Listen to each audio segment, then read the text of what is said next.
നമ്മുടെ ഈ ഇപ്പോഴത്തെ റിവ്യൂവേഴ്സൊന്നും പഴയ സിനിമകളുടെ ഒരു റിവ്യൂ ഒന്നും അങ്ങനെ അധികാരം ചെയ്യാറില്ല. പഴയ സിനിമകളുടെ റിവ്യൂ വേണമെന്ന് നമ്മൾ ഒരുപാട് പേര് ചിലപ്പോഴൊക്കെ ആഗ്രഹിക്കാറുണ്ട്. അങ്ങനെ ആഗ്രഹിക്കുന്ന ആൾക്കാർ ചുരുക്കമാണ്.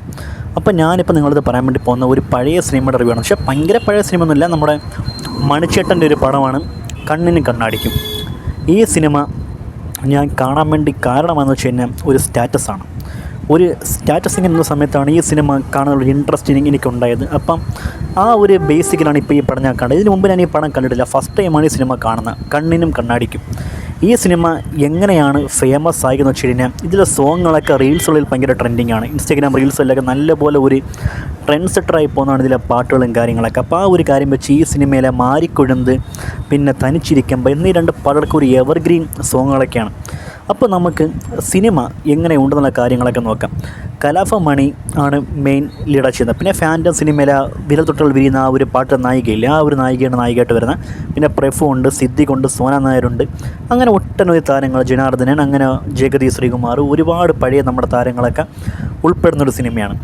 ഈ സിനിമ ബേസിക്കായിട്ടൊരു ഒരു നഷ്ടപ്രണയത്തിൻ്റെ ഒരു തീവ്രമായ ആഴമാണ് നമ്മളെ ചൂണ്ടിക്കാണിക്കുന്നത്. നഷ്ടപ്രണയത്തിൻ്റെ ഒരു സാക്ഷിയായ ഒരു മനുഷ്യൻ്റെ ജീവിതകഥ. ഇതിൽ നമ്മുടെ സിദ്ദിഖാണ് കഥയുടെ ഒരു തുടക്കത്തിന് എടുക്കുന്നത്. അതായത് സിദ്ദിഖ് ഒരു തിരക്കഥാകൃത്താണ്. അപ്പോൾ അദ്ദേഹത്തിൻ്റെ സിനിമകൾ നിർമ്മിക്കുന്ന സമയത്ത് ഒരു കഥാപാത്രം പ്രാവെന്നാണ് നമ്മുടെ കഥാപാത്രമായ നമ്മുടെ കലാഭവൻ അവതരിപ്പിക്കുന്ന ഒരു കഥാപാത്രത്തിൻ്റെ പേര്. അപ്പോൾ ആ ഒരു പ്രാവിൻ്റെ കഥയിലുള്ള ജീവിതത്തിലുള്ള ഒരു കഥ എന്താണെന്നുള്ള കാര്യങ്ങളൊക്കെ ഒരു സിനിമയാക്കി മാറ്റണം എന്നുള്ള ലേബൽ ഇങ്ങനെ ഓരോ കാലം അന്വേഷിച്ചൊക്കെ പോയിക്കൊണ്ടിരിക്കുകയാണ്. ഈ ഒരു അന്വേഷണം ചെന്നെത്തുന്നത് ഈ മതവിശ്വാസങ്ങൾക്ക് ആചാരങ്ങൾ ഒരു മനുഷ്യൻ്റെ ഒരു ദാമ്പത്തിക ജീവിതം അല്ലെങ്കിൽ ലൗകിക ജീവിതങ്ങൾ എങ്ങനെ ബാധിക്കുന്നുള്ള കാര്യങ്ങളിലേക്കാണ് ചെന്നെത്തുന്നത്.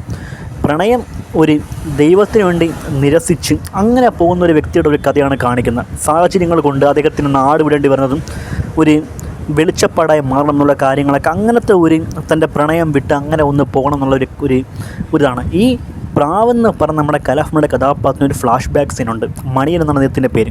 കലാഭവൻ മണിയനാക്കി വെച്ചിരിക്കുന്നത്. അപ്പോൾ ആ ഒരു മണിയൻ്റെ പ്രണയ നഷ്ടങ്ങളും കാര്യങ്ങളൊക്കെയാണ് സെക്കൻഡ് ഹാഫിലൂടെ കാണിക്കുന്നത്.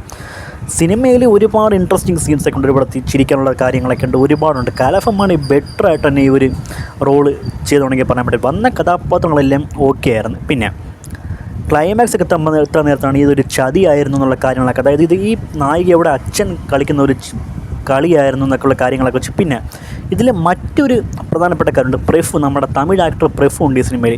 ഈ പ്രാവിൻ്റെ, അതായത് മണിയൻ്റെ കഥ സിനിമയാക്കുമ്പോൾ അഭിനയിക്കാൻ വേണ്ടി വരുന്ന ഒരു കഥാപാത്രം, ഒരു നടനായിട്ടാണ് നമ്മുടെ പ്രഫു വരുന്നത്. രാജസ്ഥാനാണ് ഈ സിനിമ സംവിധാനം ചെയ്യുന്നത് സിനിമയ്ക്കകത്ത്.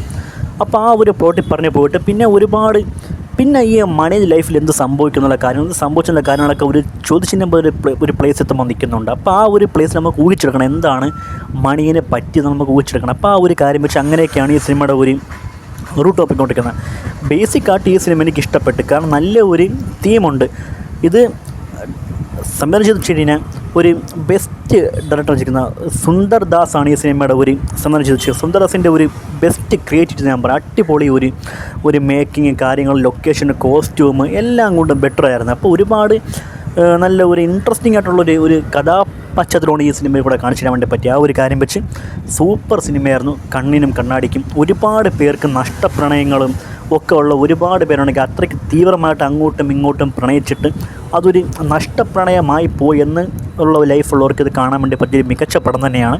അപ്പോൾ ഇതാണ് കണ്ണിനും കണ്ണാടിക്കും സിനിമയുടെ റിവ്യൂവും കാര്യങ്ങളൊക്കെ. അന്ധവിശ്വാസങ്ങളും നഷ്ടപ്രണയങ്ങളും അങ്ങനത്തെ ദൈവികപരമായ കാര്യങ്ങൾക്ക് വേണ്ടി ഒരു പ്രണയം തന്നെ വിട്ടുപോകുന്ന ഒരു കഥാപാത്രത്തിൻ്റെ ഒരു കഥയാണ് ഈ സിനിമ പറയാൻ വേണ്ടി ആഗ്രഹിച്ചത്. സോ ആ ഒരു കാര്യം വെച്ച് നിങ്ങൾ ഈ സിനിമ ഇതുവരെ കണ്ട വ്യക്തിയാണെങ്കിൽ ഇത് കാണാൻ വേണ്ടി ശ്രമിക്കുക. ഒരു ബെസ്റ്റ് സിനിമയാണ് ഈ ഒരു കണ്ണിനും കണ്ണാടിക്കും, ഇത്രയുള്ള പറയാനായിട്ട്. അപ്പോൾ ഇതുപോലെ ഇനി ഞാൻ ഈ ഓരോ ഫ്ലാഷ് ബാക്ക് നമ്മുടെ പഴയ സിനിമകളെ കാണുമ്പോൾ റിവ്യൂ ചെയ്യുന്നതായിരിക്കും. അപ്പോൾ ഇത്രയുള്ള പറയാനായിട്ട്.